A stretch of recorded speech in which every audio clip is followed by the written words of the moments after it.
Boa noite a todos, sejam bem-vindos, sejam bem-vindas ao nosso estudo do livro Constelação Familiar, de Joana de Ângeles, psicografado por Divaldo Franco. Nesse trabalho em conjunto com a TV e Rádio Chico Xavier e também com o canal Amigos do Nosso Lar. Buscando essa divulgação da doutrina espírita, estamos aqui para isso, estamos aqui para aprender todos juntos. Hoje nesse nosso primeiro capítulo, que se chama Os Primeiros Passos. Joana de Ângeles começa do início, né? Ainda bem. Ainda bem que ela começa do início e não começa do final. Falando um pouco desses primeiros passos, o que ela vai falar hoje? Eu destaquei alguns pontos aqui para a gente refletir junto. Vai falar sobre afetividade, vai falar sobre respeito ao outro nessas nossas relações interfamiliares, vai falar sobre planejamento reencarnatório, um pouco do que a gente falou semana passada também, se aprofundando um pouco além. Falamos semana passada e hoje um pouco mais. Vamos falar sobre um tema bem sensível, que é aborto. Joana de Ângeles destaca aqui o aborto. E vamos falar também sobre namoro. E muito mais. Vamos ver como é que está o tempo aqui. Hoje tem bastante coisa para falar. Como eu disse, Joana de Ângeles é bem profunda, bem densa. Ela vai bem lá no fundo. Então é um capítulo de 2 páginas e meia, mas dá para falar e falar e falar. Mas vamos tentar se concentrar aqui nos pontos chaves, aqueles pontos que nos tocam mais. E vamos a isso, tá? Então vamos lá. Antes de começar, eu vou fazer a oração para quem quiser me acompanhar nesse momento, para a gente buscar essa vibração mais elevada, sair do cotidiano, do dia a dia. Você que provavelmente está aí no telemóvel, no celular, no tablet, assistindo isso e está vendo aqueles videozinhos, dá uma cortada nessa vibração, vamos fechar aqui um pouco e depois a gente volta, tá bom? Vamos lá então? Então, fechando os olhos, primeiro rogamos a Ti, Deus Pai, agradecidos que estamos, rogamos a Jesus, nosso amigo, nosso mestre e guia.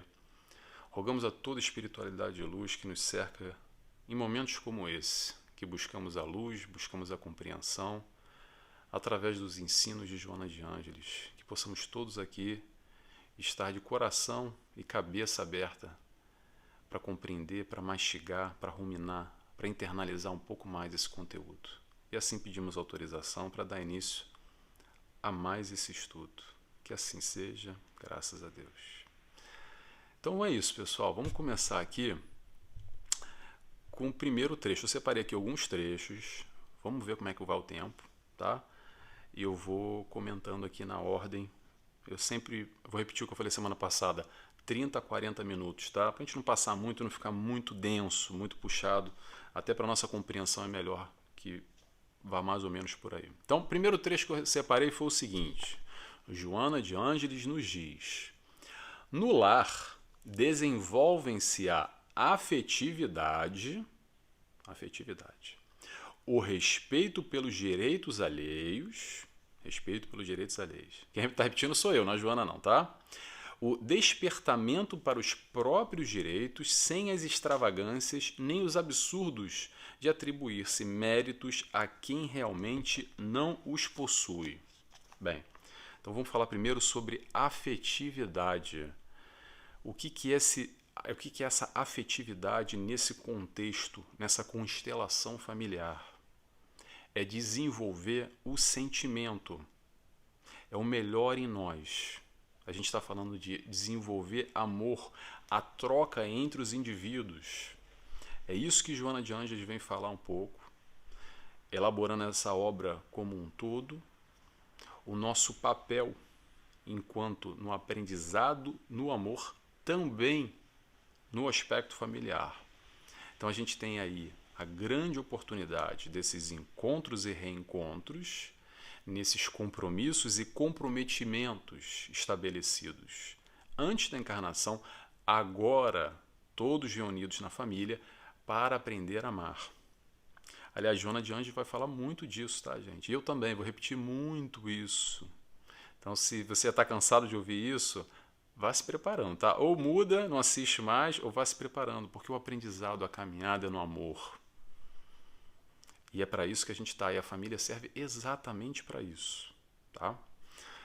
Outra coisa que ela falou, respeito pelos direitos alheios. Essa é uma parte que eu separei aqui, porque essa eu acho que, numa forma geral, a gente não aprendeu muito bem ainda, ou a gente está com dificuldade de desenvolver esse respeito pelo próximo num todo. Ainda, eu vou repetir o ainda, porque todos nós estamos crescendo, estamos aprendendo, estamos desenvolvendo, estamos melhorando. Ok? Então, o que é o respeito pelo direito alheio? Eu vou tentar resumir aqui. Respeito pelo direito alheio é respeitar aquela frase popular que diz assim: cada um no seu quadrado. Sabe o que é isso? Resumindo, seja o que for, como for, cada um responde pelos seus atos, pelas suas escolhas, pela sua caminhada, pelo seu momento. Tá? Cada um está no seu momento. Cada um responde por si. Vamos respeitar o outro com as escolhas deles. Por mais que a gente discorde imenso, acha que a pessoa está dando um tiro no próprio pé, que está fazendo mal para ela mesma, que está se metendo num buraco e por muito amor a gente quer ajudar. Ok, mas vamos respeitar. A gente pode tentar auxiliar, tentar esclarecer, buscar estender a mão, mas ainda assim, cadê o respeito? Será que a gente consegue respeitar a opinião do outro quando diverge da nossa? Interrogação. Nós estamos aqui no aspecto familiar juntos, mas em momentos diferentes. Somos espíritos reencarnantes que sim, vamos para essa constituição familiar por afinidades, por resgates e compromissos. Já a Joana de Ângeles vem falar isso aí. Mas ainda assim, momentos diferentes. Não é questão de estar melhor ou pior. Em fases, em estágios, em momentos, em processos, em caminhadas diferentes. Então, respeitar o próximo, aprender a respeitar o próximo frente a essas escolhas dele ou dela, às vezes é um grande desafio. Eu acho que é por isso que a Joana chama um pouco a atenção. Lembrando que não há pessoas erradas, vou repetir. O que existe muitas vezes são caminhos errados, tá? Mas às vezes a gente precisa experimentar o ruim para saber o que é bom. Infelizmente, com muito pesar, os pais compartilham muito dessa dor, que apesar de tentar passar a experiência para aquele filho, para aquele espírito que está na sua tutela, hoje, ainda assim ele toma outros caminhos, outros rumos. E o que a gente pode fazer se não tentar orientar, tentar amar, mas também respeitar esse momento, esse processo que ele vive? Às vezes, todos nós, não só os nossos filhos, tá? Estou ampliando aqui. Às vezes nós precisamos ir pelo esse caminho errado, e quando a gente está lá nesse caminho errado, que nós percebemos que esse caminho não é tão legal assim, e a gente tem que voltar atrás e escolher um novo caminho.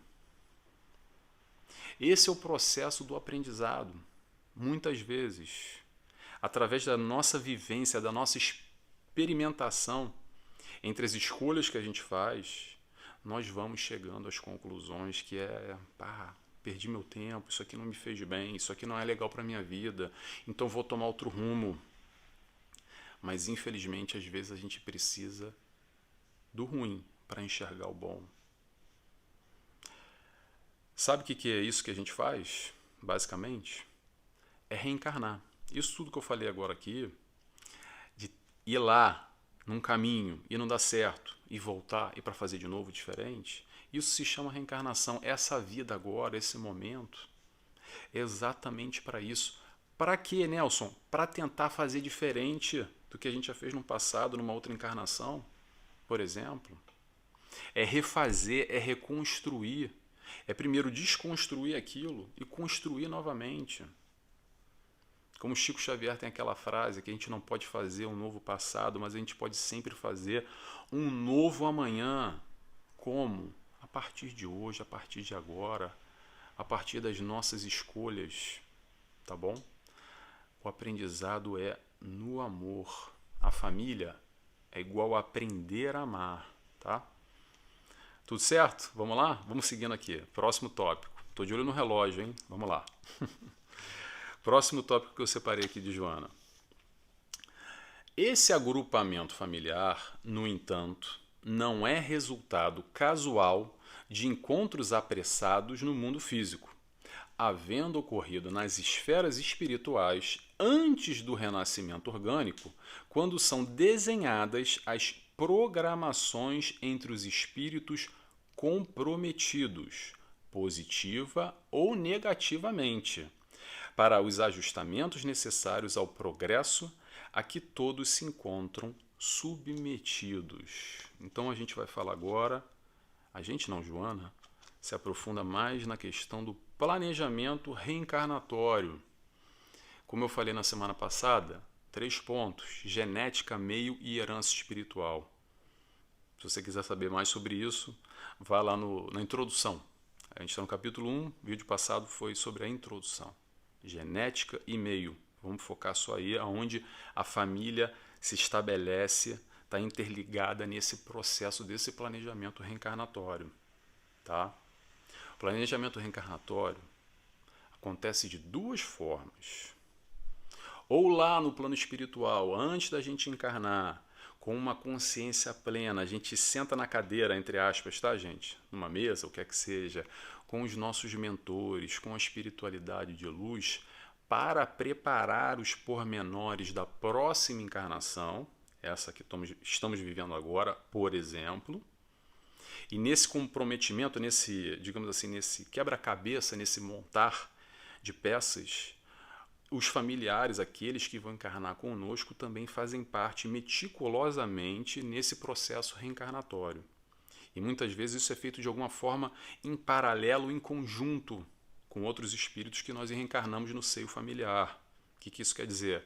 Quer dizer que o nosso planejamento, às vezes, está ali mais 10, mais 15, mais 20, mais 30, mais 50 anos à frente ou atrás do que aquele espírito que também vai encarnar conosco nesse seio familiar. Ok? Na positiva e na negativa. Vamos lá, a gente já chega lá. Mas só para estabelecer. Ou é assim, bonitinho, sentado, planejado, arquitetado bonitinho, ou então, na maioria dos casos, é na base do compulsório mesmo. O que é o compulsório? Vai que vai. A gente não tem a menor ideia de planejamento reencarnatório nenhum. Fazem por nós, o nosso mentor, a espiritualidade de luz, que faz essa arquitetura, colocando todos os pormenores essenciais e necessários para o nosso desenvolvimento, para o nosso aprendizado, para essa nossa vida, para essa encarnação ser mais por vindoura o possível, eles fazem sem o nosso consentimento. Aí provavelmente muita gente se pergunta assim: mas por que, Nelson? Por que isso? Por que eu fui excluído dessa parte boa da história? Eu queria saber, eu queria planejar, eu queria dar lá um pitaco. A gente não participa porque muitas vezes a gente não tem a menor condição, nós não temos o amadurecimento espiritual para saber o que é melhor para nós. Infelizmente. E por isso que a gente não participa, porque a gente quer meter um pitaco, ou não tem a menor condição de meter pitaco nenhum, e mais atrapalha do que ajuda. Mais ou menos assim. Então, existem sim, para não dizer a maioria das vezes, o reencarne, o planejamento reencarnatório de uma forma compulsória. A gente não tem noção, não tem vislumbre nenhum de quem vai ser o nosso familiar, de quem vai ser X, Y, Z. Mas ainda assim, vai ser o melhor para a gente. Tá? Nós tendo ou não tendo consciência, fazendo parte desse planejamento, é o melhor para nós. Ninguém está por acaso, ninguém caiu da cegonha naquela família que a gente se sente muitas vezes dizendo assim: mas Nelson, eu não tenho nada a ver com essa família. Você pode achar que não tem nada a ver, mas algum compromisso do passado você tem, na positiva ou na negativa, que é como o Joana de Ângeles falou aqui, que são os espíritos em compromisso, como é que é? Programações entre os espíritos comprometidos positiva e negativamente. O que isso quer dizer? De alguma forma, eles estão vinculados a nós e nós estamos vinculados a eles, na positiva ou na negativa. Vamos primeiro para a positiva? Na positiva é aquele reencontro, tá? Muitas vezes os nossos familiares hoje já fizeram parte de outras famílias nossas em outras encarnações. Não é a primeira vez que nós estamos aqui trocando na mesma família. Normalmente são espíritos afins, que se dão muito bem, que têm um laço, uma ligação de amor muito forte, já estabelecida por muitos e muitos e muitos anos, ou décadas, ou centenas de anos, ou enfim, milhares de anos, de diversas e diversas encarnações.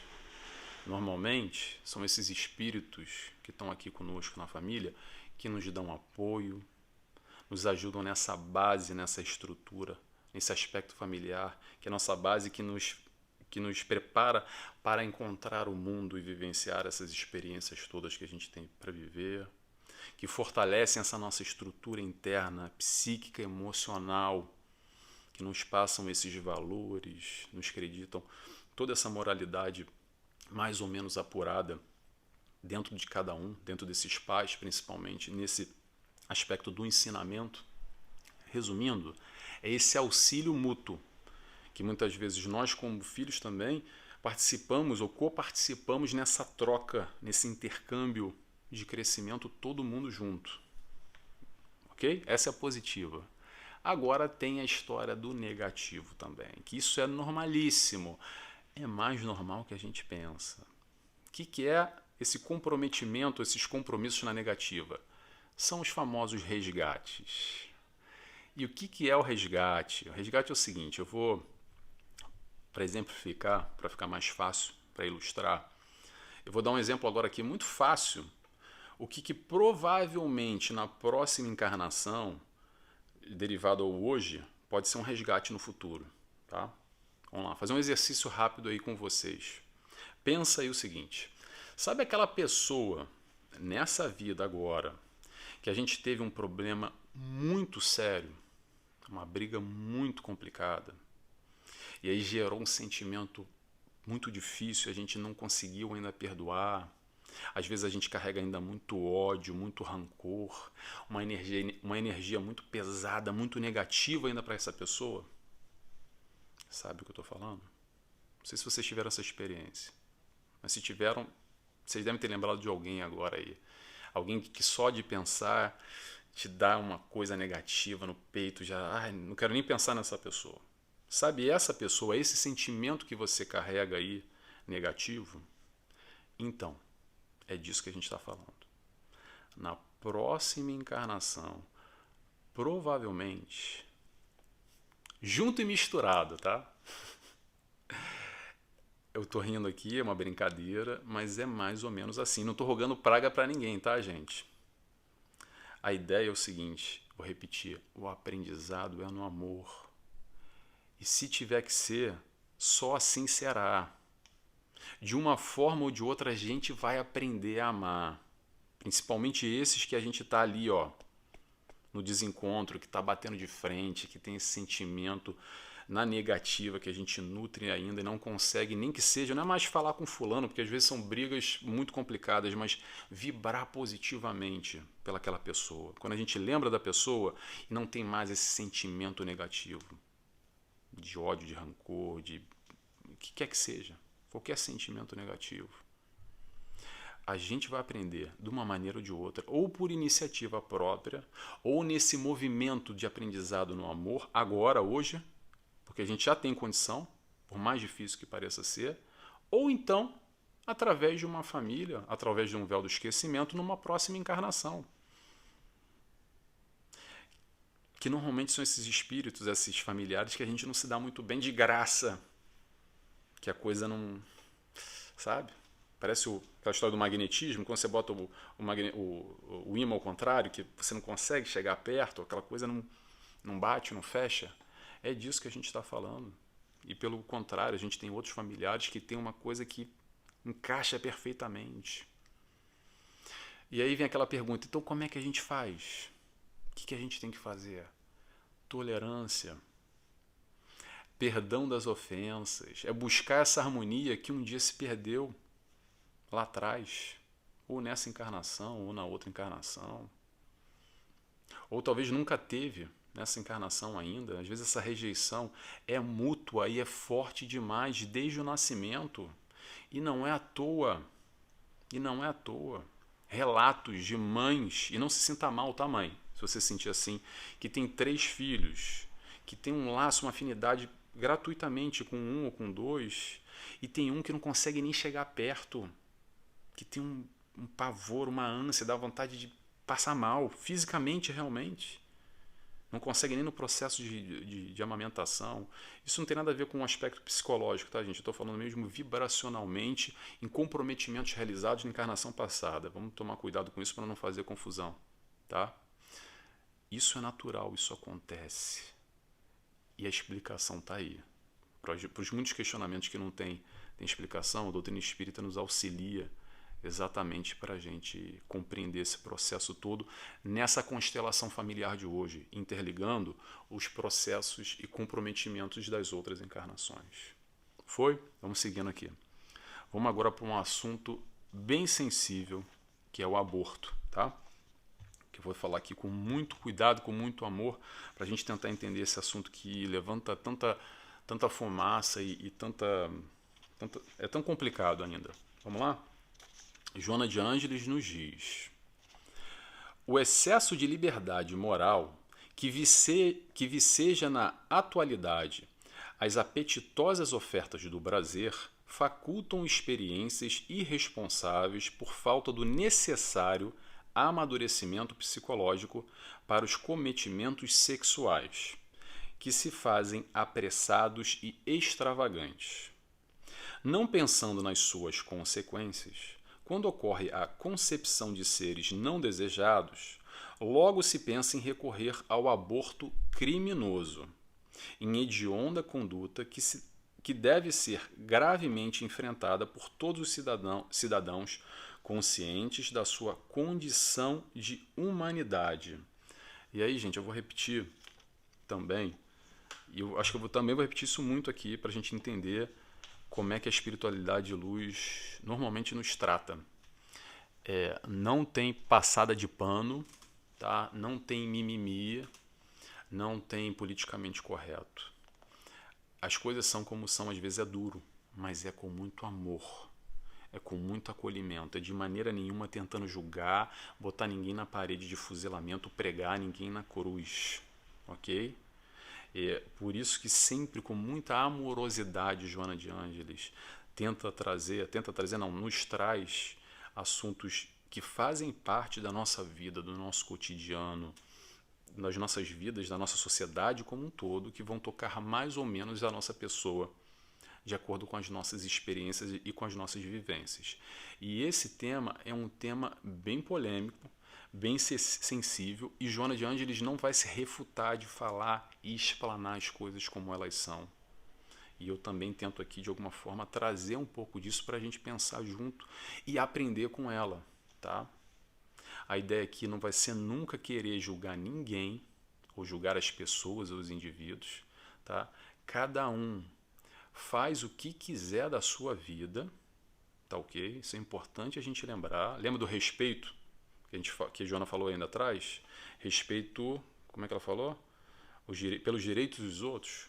Cada um tem o direito de fazer aquilo que bem entender. É cada um consigo mesmo, tá? Agora, Joana de Ângeles vai analisar o certo e as melhores escolhas para as nossas vidas. Mas quem tem que escolher vai ser sempre nós.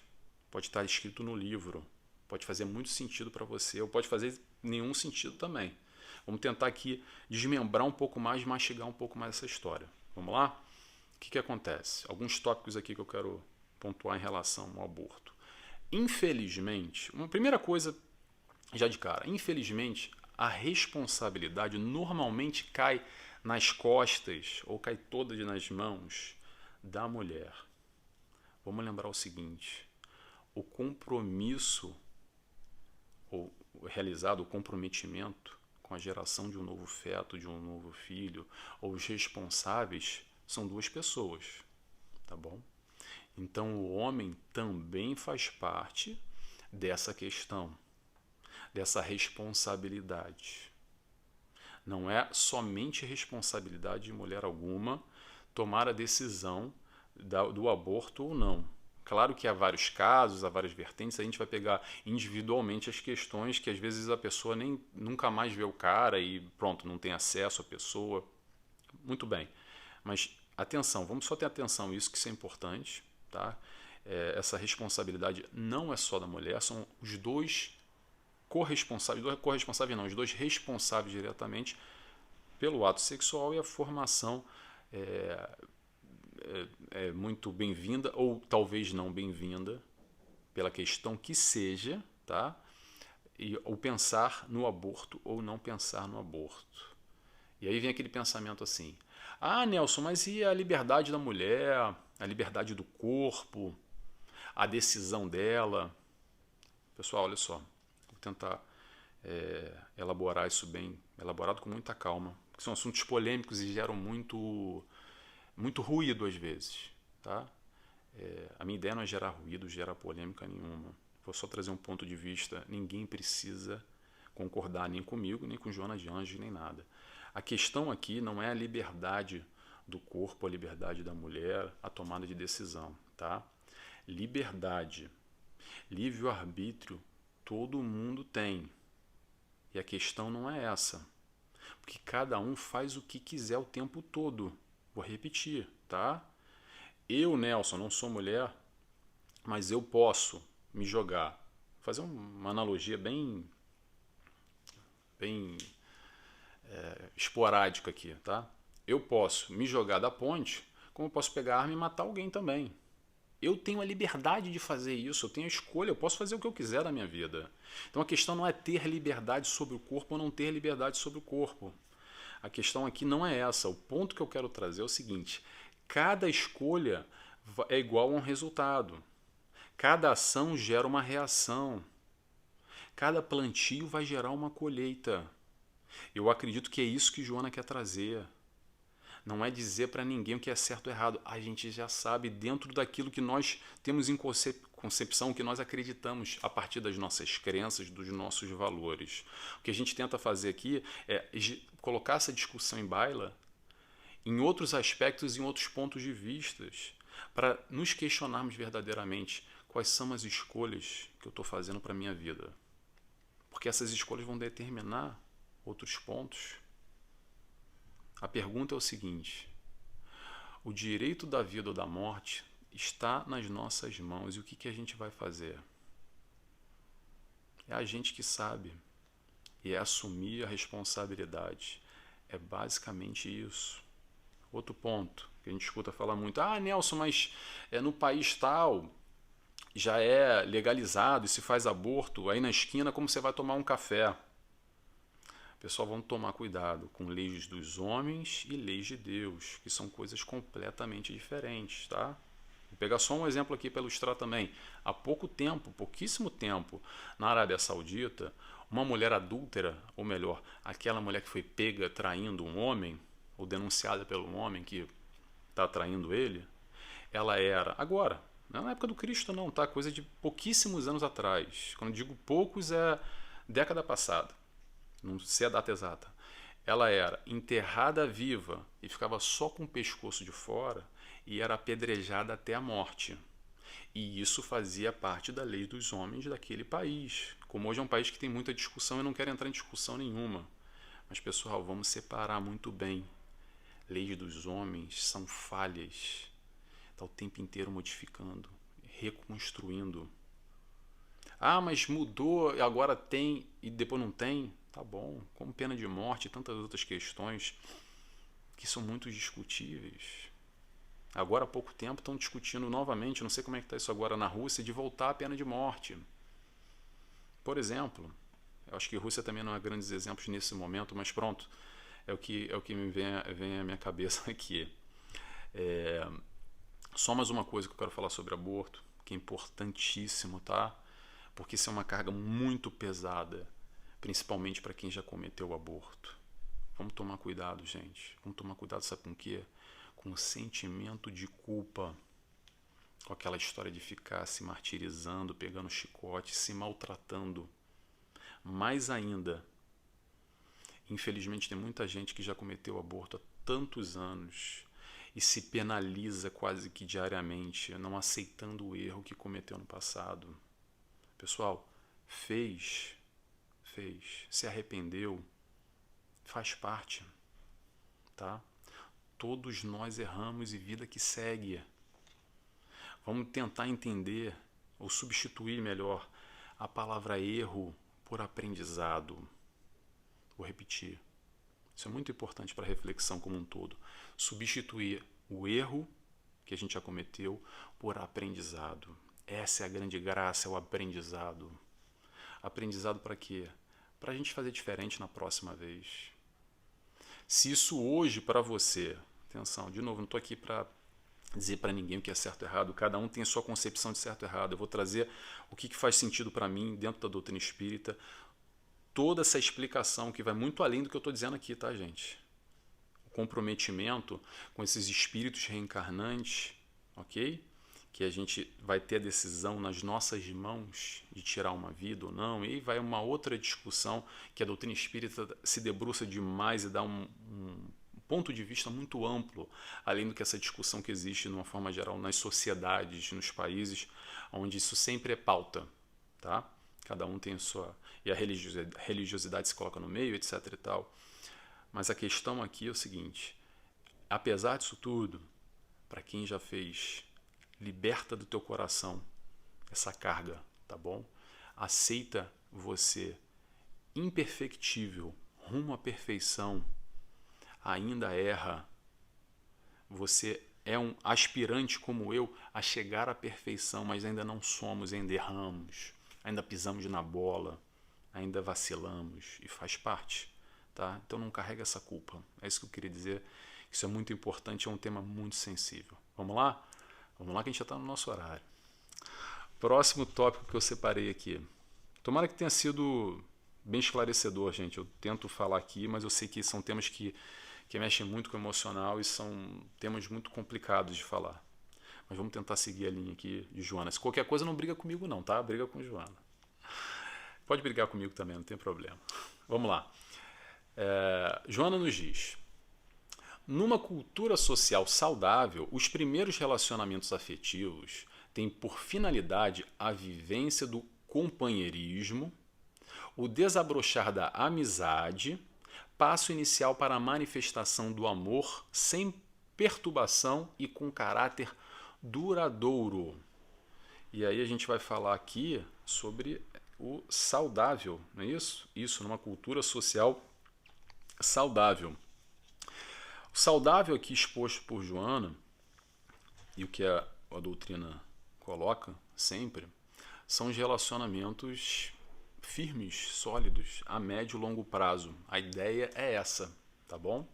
É essa história da construção. Relacionamento a longo prazo é uma construção e uma reconstrução eterna, constante. São nessas bases do companheirismo, da amizade, do unir forças. São dois espíritos que se auxiliam nos desafios pessoais que cada um tem nessa vida, nessa caminhada. A ideia, muito resumidamente, é esse encontro de dois espíritos e vão mutuamente se ajudar, auxiliar para cada um com seus desafios pessoais nessa vida, nessa encarnação, para um dar apoio, da base, dar o ombro, dar ajuda, estar ali junto. Essa é a construção. E por que eu falo reconstrução? Porque na caminhada, depois de passado alguns anos, nós mudamos e o nosso companheiro, a nossa companheira também muda. Então, às vezes, a gente tem que fazer uma atualização, tem que fazer um upload, tem que fazer o tempo inteiro, tá mais ou menos pareando para a gente não se distanciar muito, que é o que acontece também. Quantos casais vivem debaixo do mesmo teto, do mesmo lar, durante 20, 30, 40, 50 anos, e é um estranho dormindo ao seu lado na cama, que não tem nada a ver contigo. Talvez teve a ver contigo lá 20, 30, 40 anos atrás, mas agora você seguiu um caminho, a pessoa seguiu o outro. Então é importante essa reconstrução, estar atento a isso, tá bom? Vamos lá. Próximo ponto aqui que eu separei de Joana. O namoro agora. Vamos falar sobre o namoro. O namoro, portanto, é o primeiro passo no caminho a percorrer afetivamente, quando há o respeito moral recíproco e o anelo pela convivência benéfica. Embora seja essencial a união sexual, o fundamental é o sentimento de amor, que pode resistir aos embates do relacionamento a dois e depois, com o grupo de espíritos renascidos no corpo físico, constituindo o santuário doméstico. Então, namoro, Joana fala sobre namoro, que é o primeiro passo, que na verdade é o título do nosso capítulo, né? Os primeiros passos. O primeiro passo é essa união, esse namoro que se estabelece desses espíritos que inicialmente, como eu disse ainda há pouco, buscam o mesmo ideal e naturalmente, consequentemente, vão receber outros espíritos também no seio familiar através de relações sexuais. Mas aí eu quero trazer um questionamento aqui importante nessa história de relacionamento, de namoro, que é algo que poucas pessoas fazem, poucas pessoas se perguntam. Eu quero trazer aqui uns questionamentos para a gente pensar aqui na nossa vida, nos nossos relacionamentos. O que te liga a essa pessoa que você se relaciona? Será que você já parou para se perguntar isso? Será que é afinidade? Será que são as ideias em comum? Será que são os ideais em comum? Ou será que é porque ele é gato ou ela é gata? Ou é por facilidades, por dinheiro? Ou por status, ou por uma posição social, ou por uma projeção na carreira também? Pessoal, abre parênteses, não estou aqui para julgar ninguém. Te pergunte, se questione o que te une, qual é o laço, qual é a liga que bate aí com esse que você está se relacionando. Outra pergunta, o que essa pessoa vai te acrescentar nessa tua caminhada, nessa tua vida? E depois, o que você vai acrescentar a ela? Interrogação. Pessoal, olha só, vamos esclarecer uma coisa. Ligação só sexual, por exemplo, pode ser o sexo da tua vida, ok? As facilidades todas, as projeções sociais, projeção de carreira, status, tudo que o dinheiro pode comprar e as facilidades que vêm com ela, porque o dinheiro vai te trazer sim facilidades e não felicidade. Tudo isso nesse pacote fica, tá bom? Vou relembrar aqui. Fica aqui, tá? A pergunta é, o que nós levamos de verdade desse parceiro, dessa parceira, desse companheiro que a gente escolhe para estar compartilhando essa encarnação conosco, do nosso lado? Na carne o que é da carne, espírito o que é do espírito, tá? Vamos tentar diferenciar um pouco. Não estou falando que, atenção, que é só isso, é muito além. Mas se questiona, será que a gente se questiona? Interrogação. Foi? Deixa eu ver se tem tempo ainda. Tem tempo. Eu vou ler aqui o último trecho só, que eu separei, que a gente já está estourando os nossos 40 minutos. Que diz o seguinte: quando, em sentido oposto, o namoro se transforma em convivência sexual, desaparece o interesse de permanência, enquanto a afetividade diminui, cedendo lugar ao hábito destituído de meta procriativa, construção familiar. A constelação familiar, no namoro, encontra a pedra angular para o futuro alicerce doméstico, que deverá resistir às tormentas do cotidiano. Familiares difíceis e gentis procedem, portanto, da programação anteriormente traçada, que o amor do casal conseguirá conduzir com sabedoria. Namoro alicerce doméstico. É a base fundamental. Como é que ela fala aqui? A base angular. Já me perdi. A pedra, desculpa, tá aqui, ó. Pedra angular para o futuro do alicerce doméstico. Esse que está aí do teu lado, que você está buscando se relacionar, para quem está no início de um relacionamento, no namoro, é essa pedra, é essa base angular que você quer para a tua vida? Fica o questionamento no ar, que já está no nosso horário, tá bom? Pessoal, por hoje é tudo. Tomara que vocês tenham gostado, tá? Semana que vem tem mais. Vamos para o capítulo 2, que se chama, fazendo propaganda do próximo capítulo, o Educandário Familiar, capítulo 2, semana que vem. E vou fazer a nossa oração agora. Convido a todos, para quem quiser comigo, fechar os olhos. E assim agradecemos a Deus Pai, agradecemos a Jesus, nosso mestre e guia, nosso amigo. Agradecemos a toda a espiritualidade de luz que nos acompanha. Agradecemos a Joana de Ângeles por nos trazer tanta luz, que a gente pode assim refletir e nos questionar na nossa vida. E assim pedimos autorização para dar encerrado mais esse estudo.